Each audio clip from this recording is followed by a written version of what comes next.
Halo semuanya, perkenalkan nama saya Salib Septianegula dengan NIM 64241063.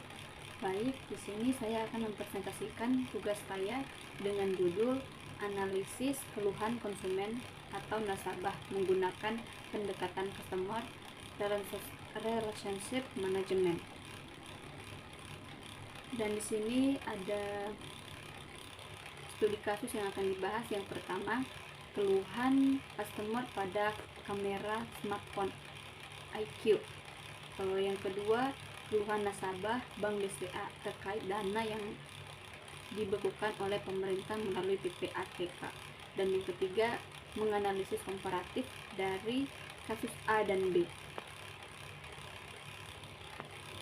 Nah, pada pembahasan pertama itu ada bagian A, yaitu studi kasus sektor teknologi, di mana kasusnya itu misalkan saya sebagai petugas customer code di perusahaan iQ, sebuah merek smartphone. Seorang pelanggan yang mengajukan keluhan bahwa kamera pada iQ 13 miliknya tidak dapat menghasilkan foto yang baik dan atau dengan tidak berfungsi dengan baik.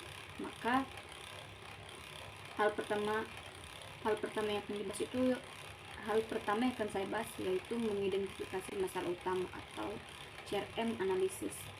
Nah, dalam masalah ini yang menjadi pokok masalah utamanya, mungkin kita sudah tahu bahwasanya keluhan pelanggan terhadap kamera iQ 13 yang tidak dapat menghasilkan foto yang baik. Jadi terdapat kesenjangan antara performa produk vs dengan harapan, atau terdapat kesenjangan antara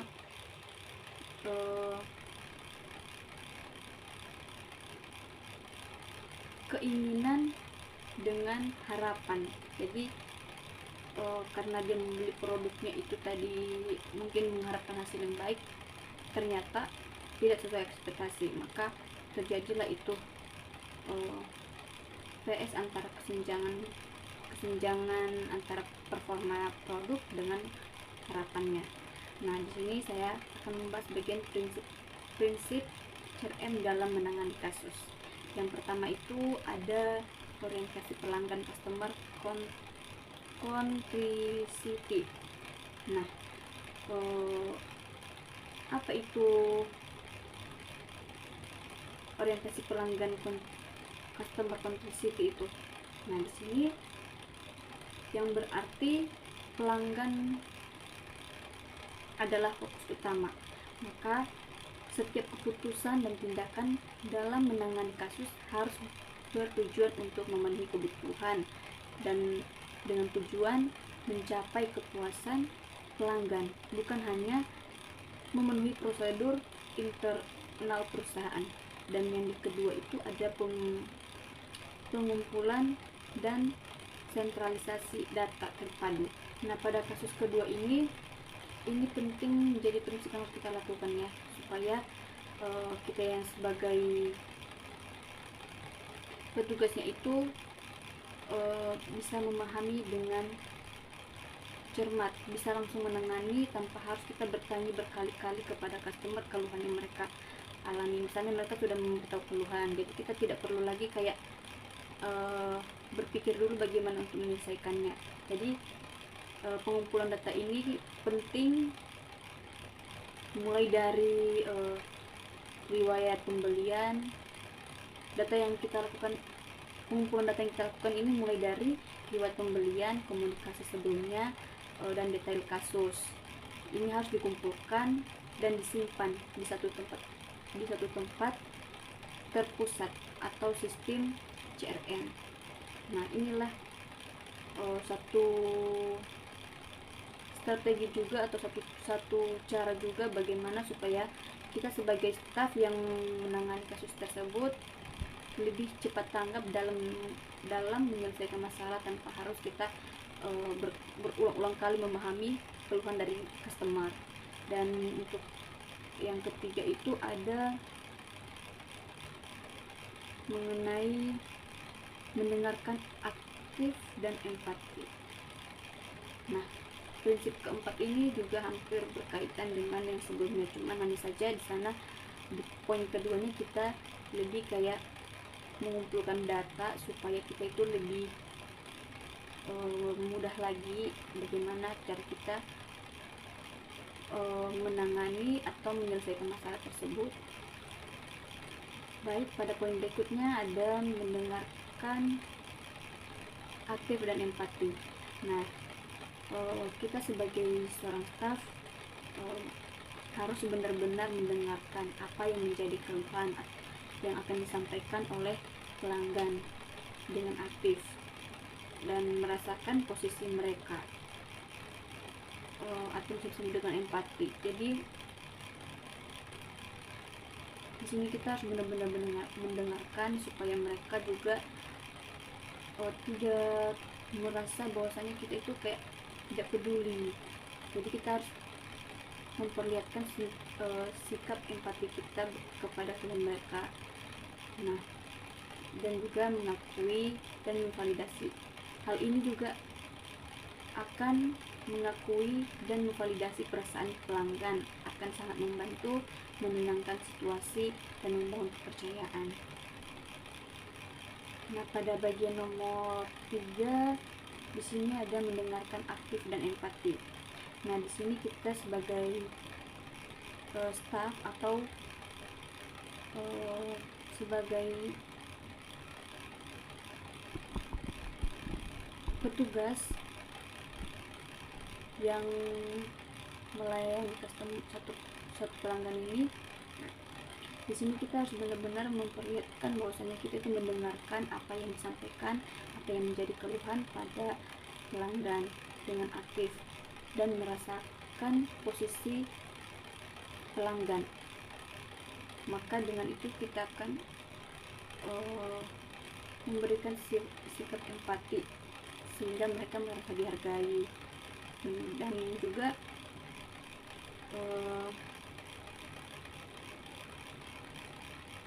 sini dengan mengakui dan memvalidasi pelanggan agar pelanggan akan sangat membantu menenangkan situasi dan membangun kepercayaan. Jadi kalau kita sudah melakukan hal tersebut, maka kita akan lebih mudah bagaimana cara kita menenangkan pelanggan. Dengan cara seperti itu kita akan lebih mudah untuk meredakan situasi dan menenangkan pelanggan dan memberikan dan dapat membangun kepercayaan pelanggan sehingga pelanggan bisa dapat lebih memahami dan kedepannya akan bisa berkelanjutan berbelanja di tempat kita. Dan yang keempat ada respon cepat dan penugasan yang jelas. Nah, kecepatan dalam menangani keluhan sangat penting.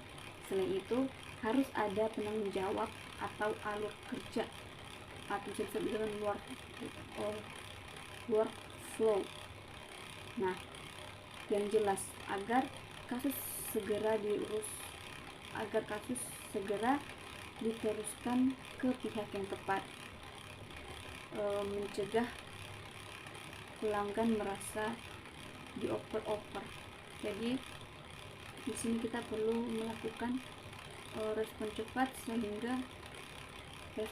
agar customer itu bisa langsung merasa puas dengan pelayanan kita, tidak harus dengan seperti menunda-nunda atau biar pelanggan itu tidak merasa dioper-oper ketika mereka sudah memberikan keluhannya. Jadi dengan respon cepat dan bagaimana cara kita memberikan penjelasan yang tepat kepada pelanggan, mereka akan merasa puas dengan pelayanan kita yang tanggap yang cepat seperti itu. Dan pada poin berikutnya ada menawarkan solusi yang jelas dan pasti. Nah, di sini di akhir kita akan memberikan penawaran solusi yang jelas dan pasti. Ini penting untuk kita lakukan di akhir. Penanganan kasus harus sini kita dalam menangani kasus harus memberikan jawaban atau jalan keluar yang konkret, realistis, dan dapat diukur. Nah, kita dalam menawarkan ini juga kita harus menghindari janji-janji yang samar kepada pelanggan, sehingga mereka bisa merasakan kepuasan dalam setiap layanan yang mereka terima dalam satu perusahaan yang saat ini mereka sedang merasa tidak puas. Baik, pada slide berikutnya ada 3 tindakan konkret dalam mempertahankan hubungan baik dengan pelanggan. Nah, yang pertama ada konfirmasi dan terima keluhan pelanggan dengan baik. Pada poin pertama ini kita diminta untuk segera setelah pelanggan menyampaikan masalah atau keluhannya. Di sini kita sebagai petugas mengakui bahwa kita telah menerima keluhan mereka dan mengkonfirmasi detail masalahnya. Misalnya kayak pas mereka memberi keluhan, kita sebagai petugas langsung mengonfirmasikan, seperti contohnya di sini, seperti contohnya itu kayak misalnya saya sedang berhadapan dengan customer, jadi saya langsung mengkonfirmasi dengan cara baik Kak, saya mengerti barang yang Anda terima rusak, betul. Nah, dengan mengkonfirmasi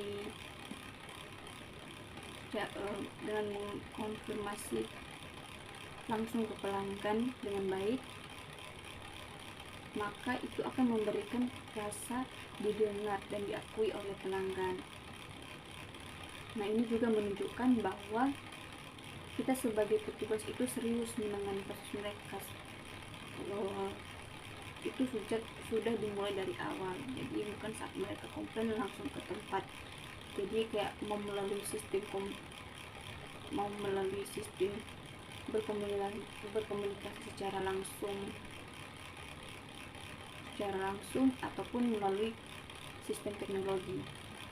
Dan pada poin kedua itu meminta maaf dan tunjukkan rasa empati dan komunikasi yang baik.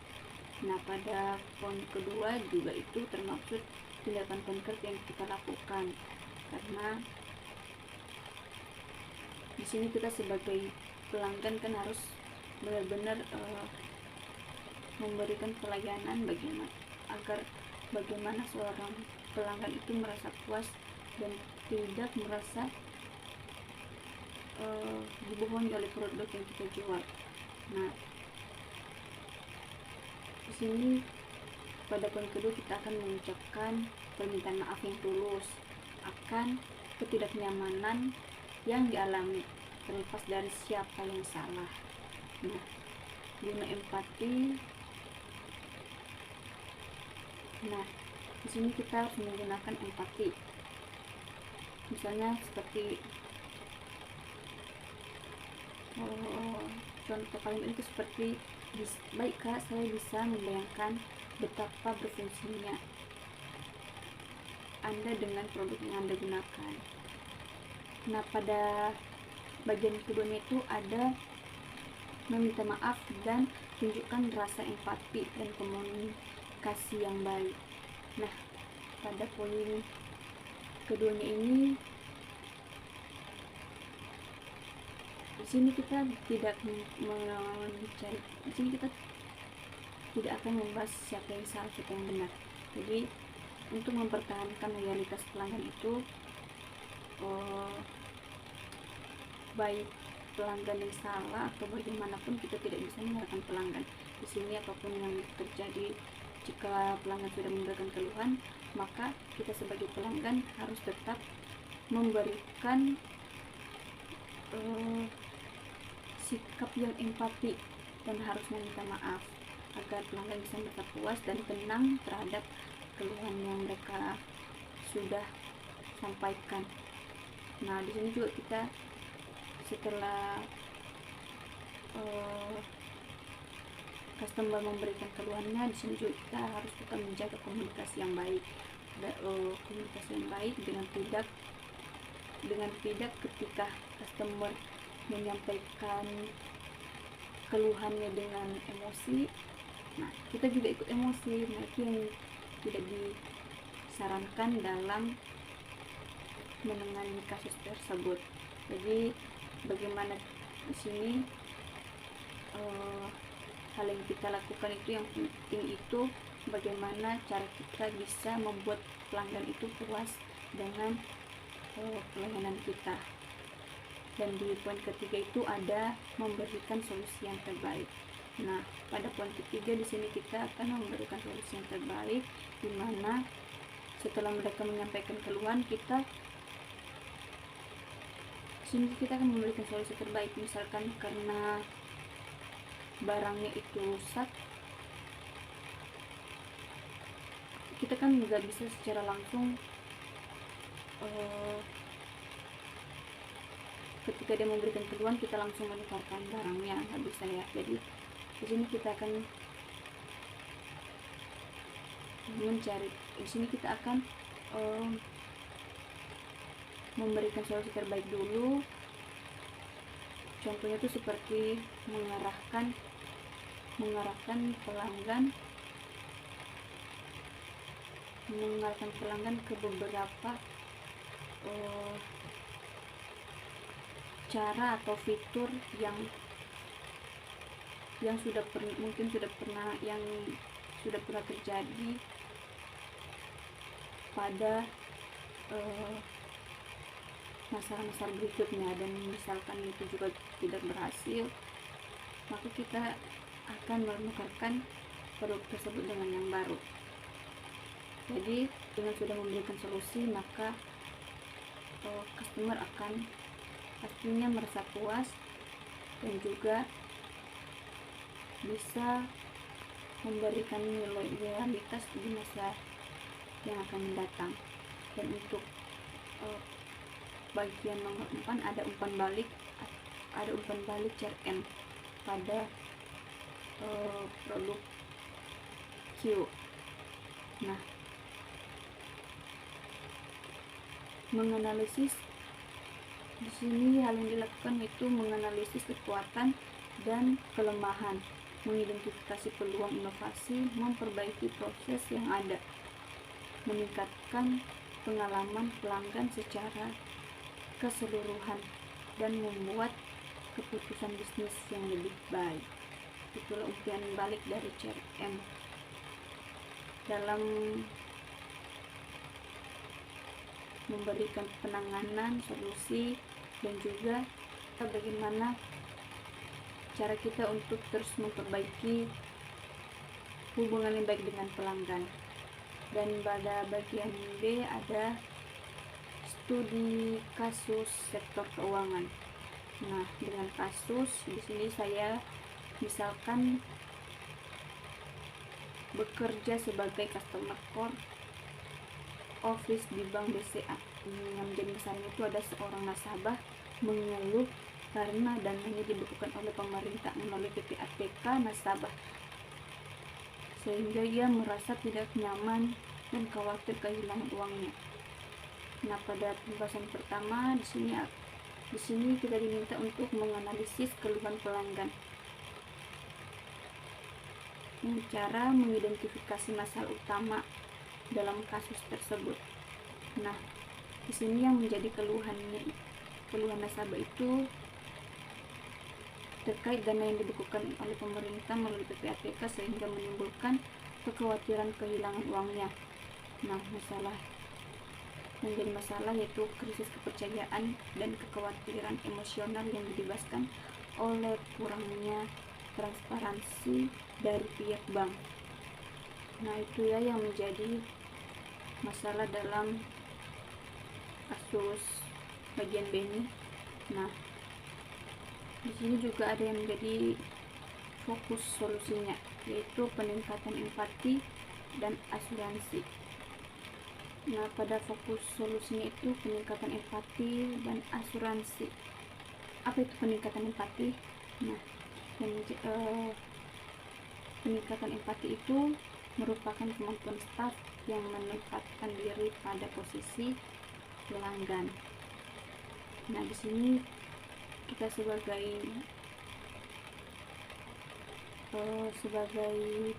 pelanggan harus benar-benar memahami perasaan atau kebutuhan dan kesulitan yang dialami pelanggan. Hal ini nanti yang akan memberikan perhatian personal dan individual kepada pelanggan. Nah, cara kita meningkatkannya itu dengan cara mendengarkan atau penggunaan bahasa yang baik, dan juga bertindak demi kepentingan terbaik pelanggan. Cara kita untuk memperlihatkan empati kita ke pelanggan itu, di sini kita harus benar-benar mendengarkan tanpa memotong pembicaraan mereka saat mereka sedang menyampaikan. Nah, hal itu juga akan benar-benar membantu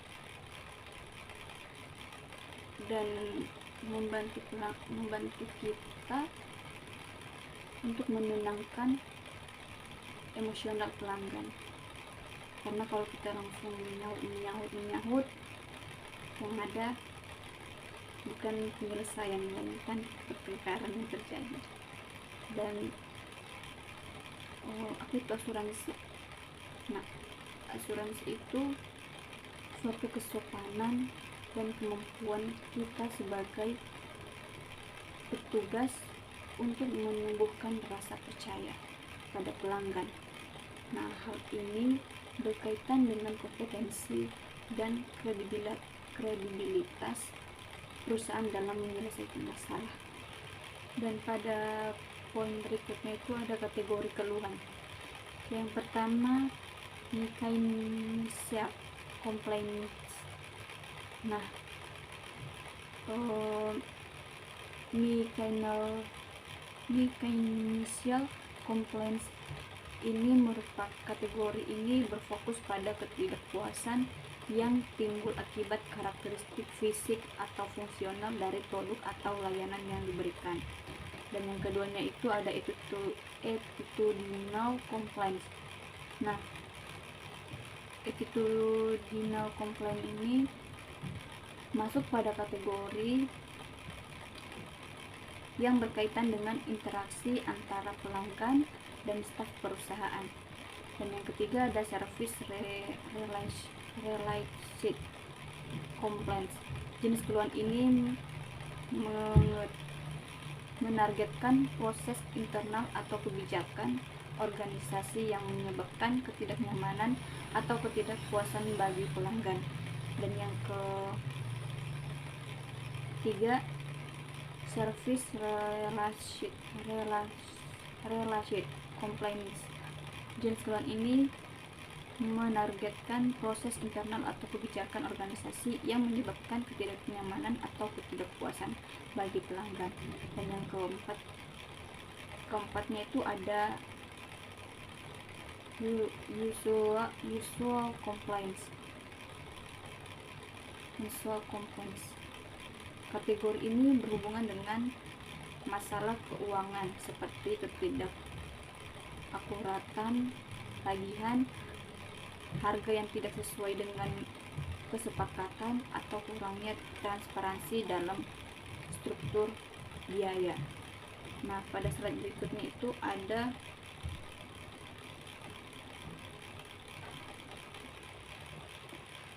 analisis pemecahan masalah dengan teori kepuasan pelanggan.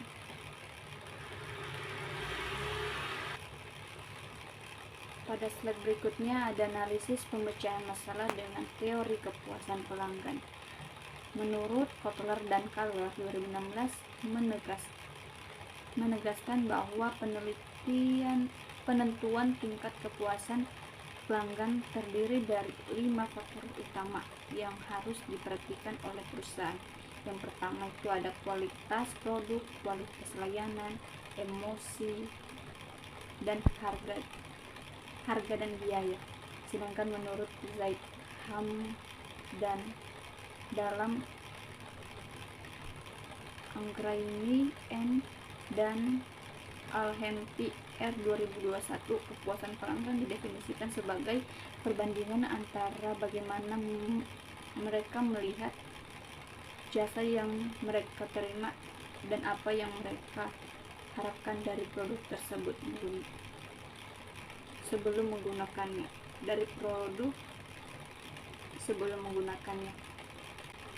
Itulah menurut dari para dua ahli ini hal yang penting dalam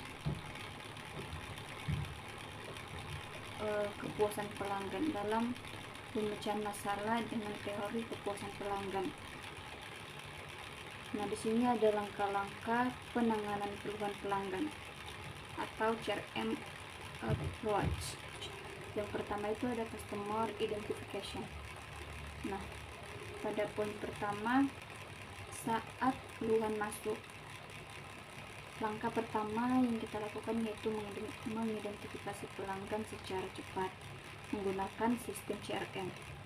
Nah, hal ini bukan hanya mengetahui nama, tetapi menarik seluruh riwayat interaksi mereka atau riwayat pembelian, seperti riwayat pembelian, keluhan sebelumnya, dan juga produk yang digunakan. Nah, hal ini kita lakukan untuk memberikan layanan yang dipersonalisasi dan cepat tanpa harus meminta pelanggan mengulang informasi yang sudah pernah mereka berikan. Nah, contohnya itu seperti seorang pelanggan menelepon petugas layanan segera melihat di dashboard CRM bahwa pelanggan tersebut adalah pelanggan VIP yang sering membeli produk A dan pernah mengalami masalah pengiriman bulan lalu. Nah, petugas ini langsung menyapa, selamat malam Bapak, misalnya contoh namanya Pak Andi lah ya, selamat malam Pak Andi. Nah, saya lihat Anda menghubungi kami terkait produk A, ada yang bisa saya bantu? Seperti itu kira-kira contohnya. Dan yang kedua ada customer interaction. Nah, pada poin kode ini di sini merupakan fase di mana staf berinteraksi langsung dengan pelanggan untuk memahami dan memvalidasi keluhan. Kunci dari customer introduction ini ialah memberikan empati, mendengarkan aktif, dan komunikasi yang baik dan jelas sehingga pelanggan bisa lebih mudah memahami solusi apa atau tanggapan apa yang kita sampaikan untuk menyelesaikan masalah mereka. Nah, tujuannya itu untuk mengumpulkan semua detail keluhan, menunjukkan empati tulus, dan menenangkan emosi pelanggan. Nah, pada poin ketiganya itu ada customer responsive.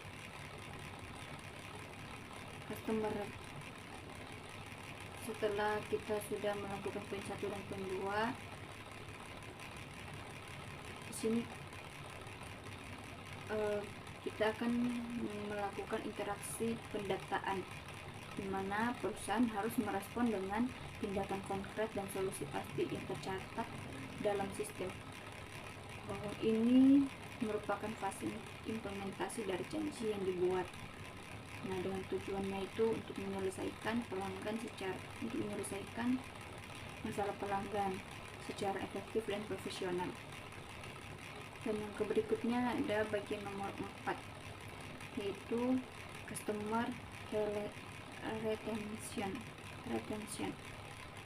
Nah, sini merupakan langkah terakhir yang kita lakukan, yaitu dengan memastikan hubungan tidak berakhir setelah keluhan disampaikan. Nah, ini melibatkan tindakan lanjut atau bisa disebut dengan follow up untuk mengukur kepuasan dan menggunakan data keluhan dan perbaikan bisnis di masa mendatang. Nah, ini merupakan ukuran terakhir yang dilakukan dalam suatu perusahaan supaya kita terus bisa berkelanjutan dengan customer dalam jual beli yang kita lakukan, dan dengan sudah melaksanakan segala cara bagaimana untuk menenangkan dan mendengarkan customer, memberikan solusi, maka disitu juga akan terjalin hubungan kerjasama yang berkelanjutan sehingga customer juga bisa lebih loyal dalam pemberian produknya untuk pembelian produknya lagi. Dan pada slide berikutnya itu ada analisis komparatif dari kedua masalah. Nah, di sini ada konteks kasus dari kasus A dan B. Yang pertama, seorang konsumen IQ 13 mengajukan keluhan karena hasil foto produk tersebut tidak sesuai harapan, dan yang kedua, seorang nasabah kondisi A menyampaikan keluhan karena dananya dibekukan oleh pemerintah atau PPAPK dan merasa tidak mendapatkan kejelasan dari pihak bank. Nah, di sini yang menjadi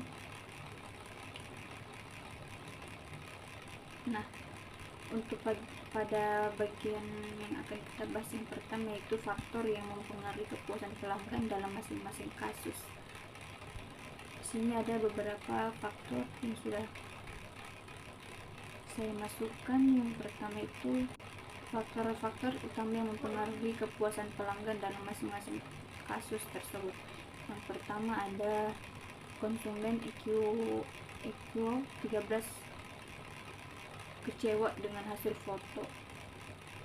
Nah, faktor utama yang mempengaruhi ketidakpuasan pelanggan dalam kasus ini berkaitan dengan kualitas produk dan pemenuhan harapan. Yang pertama ada kualitas produknya atau kamera, dan yang kedua ada harapan pelanggan yang menimbulkan kesenjangan ekspektasi dan realitas, dan yang ketiga ada fitur produk, yang keempat ada komunikasi pemasaran. Pada kasus kedua itu ada nasabah BCA mengeluh dana dibekukan oleh PPAPK. Nah, yang jadi faktor utama dalam kasus ini itu berfokus pada kualitas pelayanan, komunikasi, dan kepercayaan. Kualitas pelayanan, responsiveness, komunikasi yang efektif, jaminan atau asuransi, dan kepercayaan empati. Dan yang berikutnya itu ada langkah-langkah konkret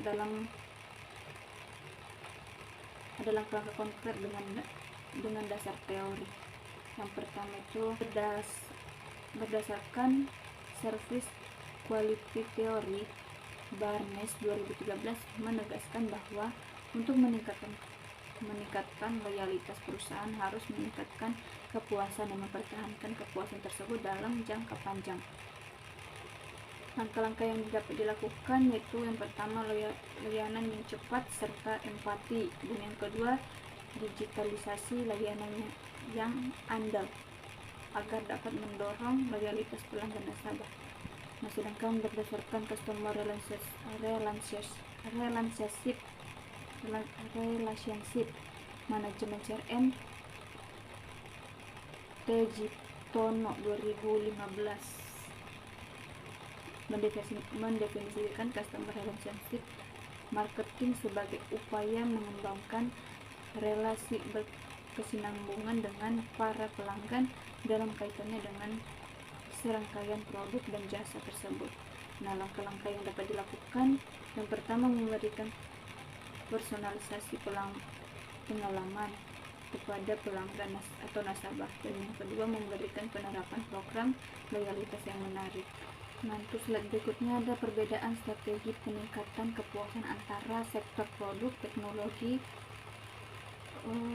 IQ, dan jasa keuangan bank. Perbedaannya itu perbedaan strategi peningkatan kepuasan. Yang pertama pada sektor produk, teknologi, Q. Di sini pada produk teknologi ini lebih berfokus pada tanggung atau bisa disebut dengan perbaikan produk fisik dan kinerja dan reliability produk, solusi berpusat pada perbaikan teknis pada produk.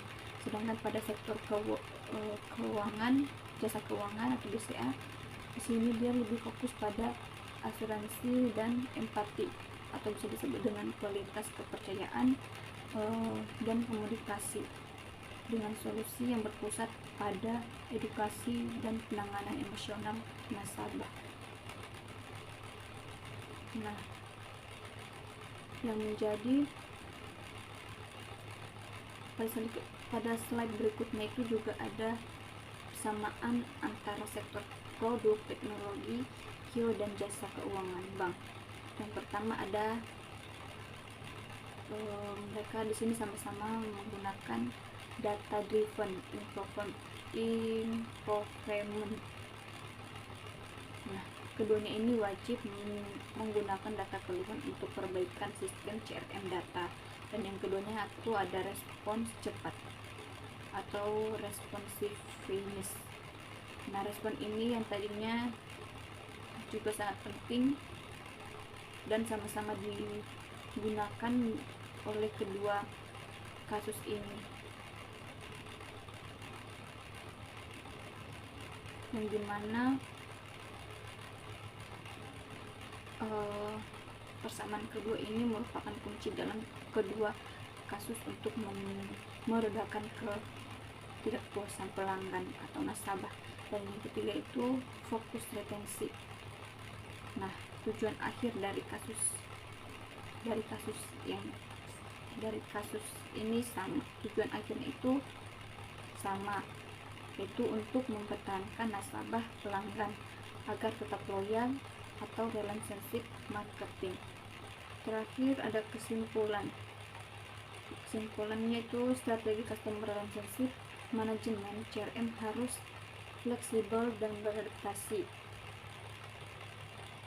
Keberhasilan retensi ditentukan oleh sejauh mana perusahaan mampu mendengarkan secara aktif atau empati dan mempertahankan solusi yang konkret atau respon sesuai dengan jelas kegagalan yang terjadi pada produk layanan.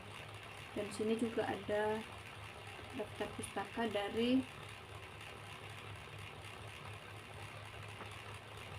beberapa sumber yang saya ambil, yang sudah saya cantumkan dalam pembahasan ini. Yang pertama efektif. Terapkan 8 cara menanggapi keluhan pelanggan ini. Blog Verihuas 11 November 2022, diakses pada 14 November 2025 dari https://freehooks.com /blog cara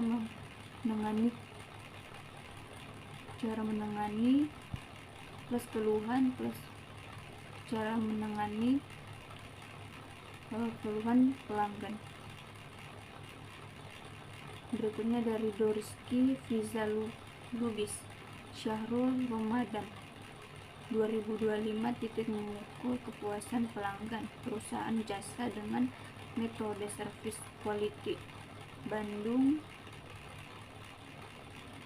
Widina Media Utami.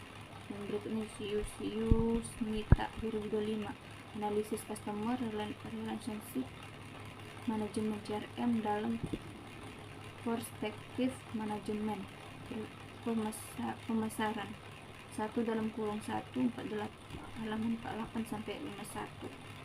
http://2 OJS Indo Publishing or ID garis miring index PWHP garis miring IEC garis miring artikel garis miring view garis miring 53 garis miring 43. Berikutnya Hidayah Resti Siti Nur Cayanti Maya Setiawan dan 2007 service quality dan implikasinya terhadap kepuasan pelanggan.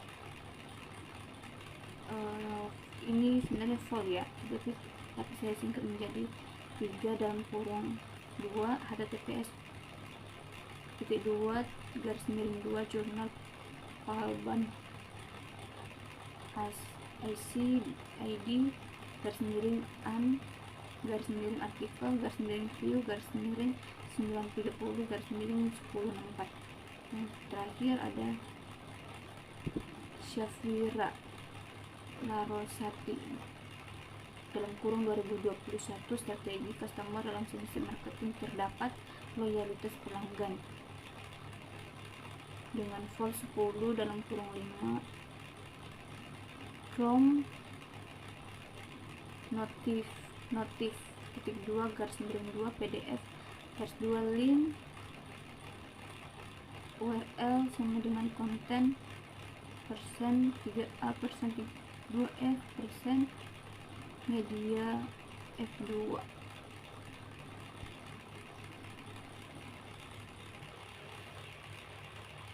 Baik, demikian presentasi dari saya, kurang lebih saya minta maaf.